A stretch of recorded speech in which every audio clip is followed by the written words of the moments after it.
आज से लगभग 1 लाख साल पहले एक रहस्यमयी घाटी से, जहां आसमान से किसी विशाल चीज की परछाई जमीन पर बढ़ती हुई दिखाई देती है। वह विशाल चीज दरअसल एक स्पेसशिप होती है। एक आदमी झरने के किनारे आता है। यह आदमी कोई इंसान नहीं बल्कि एक एलियन प्रजाति का प्राणी इंजीनियर होता है। वह अपने हाथ में एक अजीब सा दिखने वाला बर्तन उठाता है और उसमें मौजूद काले रंग का पदार्थ पी लेता है। जैसे ही वह पदार्थ उसके शरीर में जाता है, उसका शरीर गलने लगता है, कोशिकाएं टूटने लगती हैं और उसका पूरा डीएनए बिखरने लगता है। कुछ ही देर में वह एलियन झरने में गिर जाता है और उसका शरीर पूरी तरह नष्ट होकर पानी में घुल जाता है। उस एलियन का डीएनए पानी में मिलकर एक नया डीएनए बनाता है और इसी नए डीएनए से धरती पर मानव जीवन की शुरुआत होती है। इसके बाद कहानी 1 लाख साल आगे बढ़ती है, यानी साल 2043 में। वैज्ञानिकों की एक टीम स्कॉटलैंड में खुदाई कर रही होती है। इस टीम का नेतृत्व शॉ और हॉलोवे कर रहे होते हैं। खोज के दौरान उन्हें एक 35,000 साल पुरानी गुफा की पेंटिंग मिलती है, जिसमें इंसानों को एक विशाल प्राणी की पूजा करते हुए दिखाया गया है। वह विशाल प्राणी आसमान में एक खास तारामंडल स्टार सिस्टम की ओर इशारा कर रहा होता है। 4 साल बाद कहानी आगे बढ़ती है। पृथ्वी से लगभग 34 ट्रिलियन किलोमीटर दूर प्रोमीथियस नाम की स्पेसशिप 17 लोगों के क्रू के साथ अपने सीक्रेट डेस्टिनेशन की ओर बढ़ रही होती है। स्पेसशिप के अंदर डेविड नाम का एक एंड्रॉइड क्रू मेंबर अपनी रोजमर्रा की एक्टिविटी करता रहता है, जबकि बाकी सभी क्रू मेंबर्स क्रायो स्लीप में होते हैं। अचानक स्पेसशिप को एक तेज झटका लगता है, जो इस बात का संकेत होता है कि वे अपने डेस्टिनेशन पर पहुंच चुके हैं। डेविड बाहर देखता है और उसे एक अजीब सा ग्रह दिखाई देता है। कुछ ही देर में इस मिशन की सुपरवाइजर मेरेडिथ विकर्स नींद से जाग जाती है। वह डेविड से पूछती है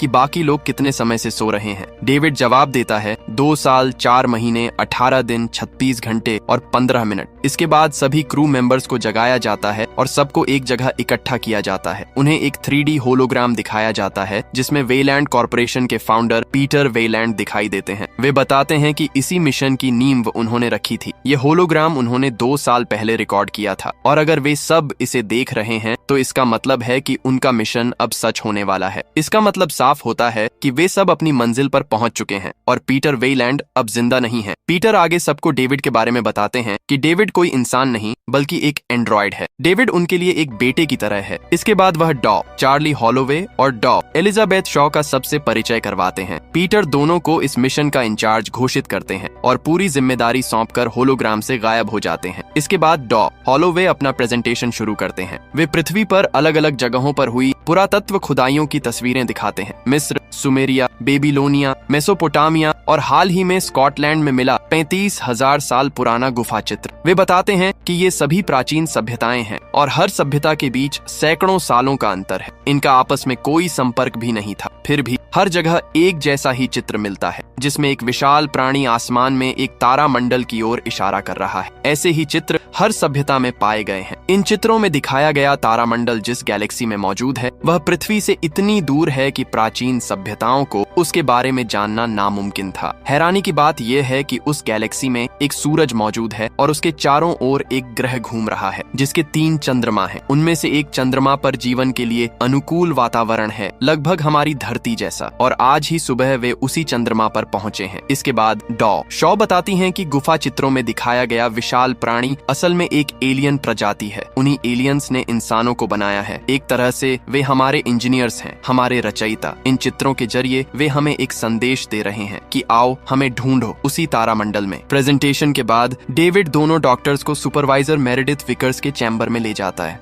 विकर्स दोनों से साफ कहती हैं कि अगर उन्हें इस चंद्रमा पर एलियंस मिल भी जाए तो वे उनसे संपर्क करने की कोशिश नहीं करेंगे। डॉक्टर इसकी वजह पूछते हैं, लेकिन विकर्स कोई जवाब नहीं देती। अगले सीन में डेविड हॉलोवे आपस में बात कर रहे होते हैं। डेविड बताता है कि उसने पिछले 2 सालों में कई प्राचीन भाषाएं सीख ली हैं और अब वह एलियंस से संवाद करने में सक्षम है। इसके बाद स्पेसशिप को चंद्रमा की सतह पर उतारने की तैयारी होती है। तभी डॉ हॉलोवे की नजर एक अजीब से स्ट्रक्चर पर पड़ती है। वह स्ट्रक्चर किसी भी तरह से प्राकृतिक नहीं लगता। हॉलोवे कैप्टन से वहीं लैंडिंग करने को कहता है। वहां का वातावरण लगभग धरती जैसा था, लेकिन कार्बन डाइऑक्साइड की मात्रा 3% से ज्यादा थी, जिसका मतलब था कि बिना सूट के 2 मिनट भी बिताना मौत को बुलावा देना था। अंधेरा होने में कुछ ही घंटे बाकी थे। डेविड समेत 6 लोगों की एक टीम उस विशाल टीलानुमा स्ट्रक्चर की ओर बढ़ती है। टीम में मौजूद जियोलॉजिस्ट बताता है कि वह स्ट्रक्चर अंदर से खोखला है। वे सभी उसके अंदर प्रवेश करते हैं। इसके बाद जियोलॉजिस्ट ड्रोन की मदद से पूरे इलाके की स्कैनिंग शुरू कर देता है ताकि पूरी टीम एक 3D मैप देख सके।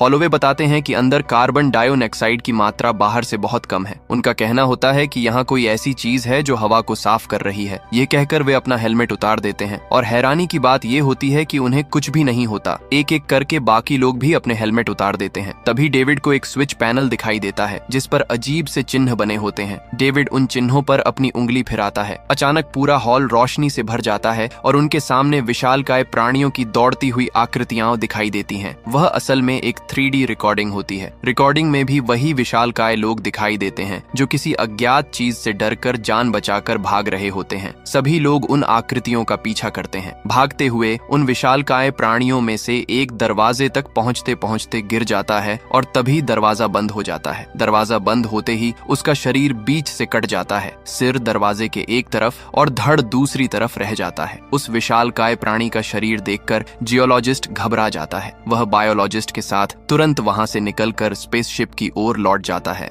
शॉ कार्बन रीडिंग से पता लगाती हैं कि उस विशाल जीव की मौत को करीब 2000 साल हो चुके हैं। इस बीच डेविड स्विच पैनल पर उंगली चलाकर दरवाजे की लॉकिंग सिस्टम को ओवरराइड कर देता है और दरवाजा खोल देता है। दरवाजे के दूसरी तरफ उन्हें उस जीव का कटा हुआ सिर मिलता है और साथ ही एक विशालकाय चेहरे की मूर्ति भी दिखाई देती है। पूरे कमरे में बड़ी बड़ी कुर्सियां रखी होती हैं। जमीन पर केंचुए जैसे जीव रेंग रहे होते हैं और छत पर एक बहुत बड़ी पेंटिंग बनी होती है। लेकिन जैसे ही वे लोग उस कमरे में प्रवेश करते हैं, कमरे में अजीब बदलाव शुरू हो जाता है। वहां रखी कुर्सियां पिघलने लगती हैं और उनमें से काले रंग का द्रव बहने लगता है। छत पर बनी पेंटिंग भी खराब होने लगती है।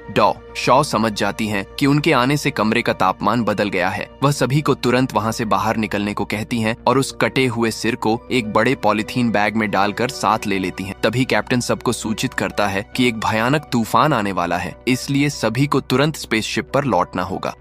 शॉ थोड़ा और समय मांगती है, लेकिन सुपरवाइजर उन्हें सिर्फ 15 मिनट की मोहलत देती है। उसके बाद स्पेसशिप का दरवाजा बंद कर दिया जाना था। इधर डेविड चुपके से एक पिघली हुई वस्तु का एक पिंड अपने बैग में रख लेता है। उन पिंडों से निकलने वाले काले द्रव को कुछ छोटे जीव अपना भोजन बना रहे होते हैं। सभी लोग तेजी से स्पेसशिप की ओर भागते हैं। उनके पीछे 200 किलोमीटर प्रति घंटे की रफ्तार से तूफान बढ़ रहा होता है। ये कोई साधारण तूफान नहीं था। उसमें सिलिका के कण और हजारों वोल्ट की बिजली मौजूद थी। वे लोग मुश्किल से स्पेसशिप तक पहुंच पाते हैं, लेकिन तभी एलियन का कटा हुआ सिर उछलकर नीचे गिर जाता है। उसे उठाने की कोशिश में शॉ तेज तूफान में हवा में उड़ने लगती है।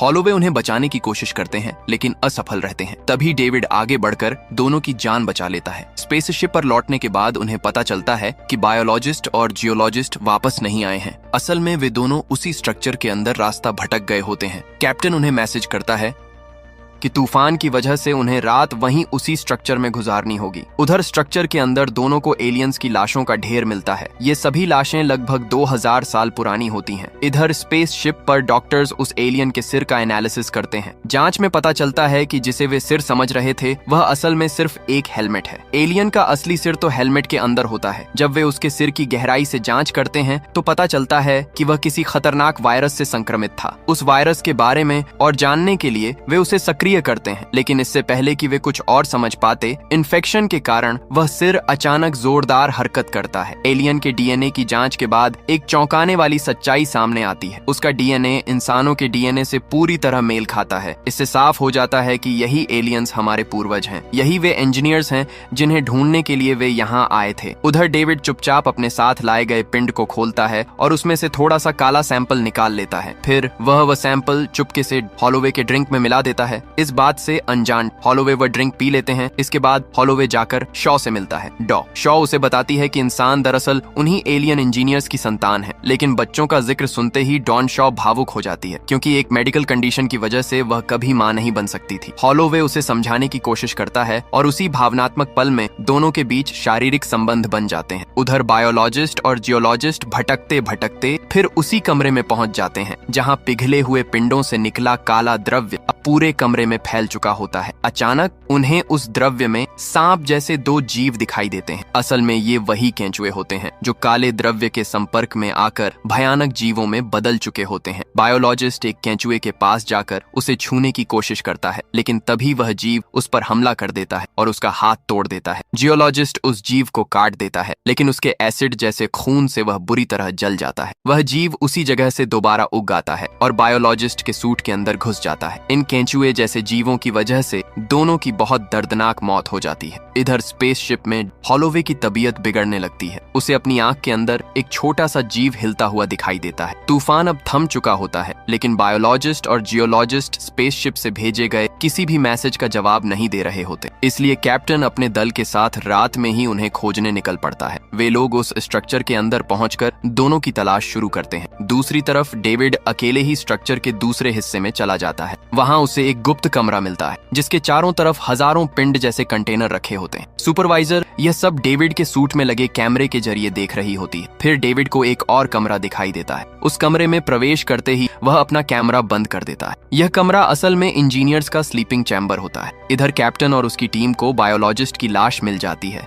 लेकिन जियोलॉजिस्ट कहीं दिखाई नहीं देता। उसी वक्त हॉलोवे की हालत और ज्यादा बिगड़ जाती है। इन्फेक्शन फैलने के डर से सभी तुरंत स्पेसशिप की ओर लौट जाते हैं। उधर डेविड स्लीपिंग चैम्बर में मौजूद कंट्रोल पैनल के कुछ बटन दबाता है, जिससे एक 3D रिकॉर्डिंग चालू हो जाती है। रिकॉर्डिंग देखकर डेविड समझ जाता है कि इंजीनियर पृथ्वी पर जाने की तैयारी कर रहे थे, लेकिन तभी रिकॉर्डिंग अचानक बंद हो जाती है। डेविड को एहसास होता है कि उनमें से एक इंजीनियर अभी भी जिंदा है, जो गहरी और लंबी नींद में सो रहा है। इधर स्पेसशिप तक पहुंचते पहुंचते हॉलोवे का शरीर बुरी तरह बदलने लगता है। इन्फेक्शन के खतरे को देखते हुए सुपरवाइजर उसे अंदर आने से रोक देती है। हॉलोवे भी समझ जाता है कि वह एक खतरनाक संक्रमण का शिकार हो चुका है और अब सबके लिए खतरा बन गया है। वह खुद ही चिल्लाते हुए सुपरवाइजर की ओर बढ़ता है कि उसे मार दिया जाए। हॉलोवे को अपनी तरफ आते देख सुपरवाइजर उसे जिंदा जला देती है। हॉलोवे को जलते देखकर शॉ बुरी तरह टूट जाती है। कैप्टन उसे पकड़ता है और उसे बेहोशी का इंजेक्शन दे दिया जाता है। जब शॉ को होश आता है तो डेविड उसे बताता है कि वह प्रेग्नेंट है और वह भी 3 महीने की गर्भावस्था। ये सुनते ही शॉ सदमे में चली जाती, क्योंकि